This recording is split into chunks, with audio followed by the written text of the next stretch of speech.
अहमदनगर कापड व्यापारी संघाची वार्षिक सर्वसाधारण सभा पांजरपोळ गोरक्षण संस्थेत नुकतीच पार पडली। या बैठकीत संघाच्या अध्यक्षपदी श्याम सुंदर सारडा यांची एकमताने फेरनिवड करण्यात आली। उपाध्यक्षपदी सचिन चोपडा आणि राजेंद्र गांधी तर सेक्रेटरीपदी मुकेश अरोरा यांची निवड करण्यात आली। कापड व्यापाऱ्यांचे अनेक प्रश्न असून ते सोडवण्यासाठी व्यापारी संघ सातत्याने प्रयत्न करत आहे असे यावेळी बोलताना श्याम सुंदर सारडा म्हणाले।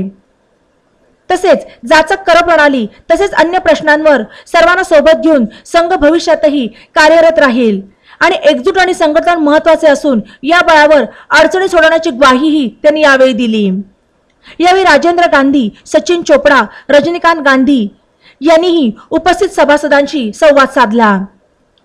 कापड व्यापारी संघ सर्व सदस्यांसाठी करीत असलेल्या कार्याचा त्यांनी गौरव केला। सभासदांनी मनोगत व्यक्त करत महासंघामुळे सर्व व्यापाऱ्यांना हक्काचे व्यासपीठ मिळाले असून संघटनेचे कामकाज अतिशय चांगल्या प्रकारे चालू असल्याने समाधान व्यक्त केले।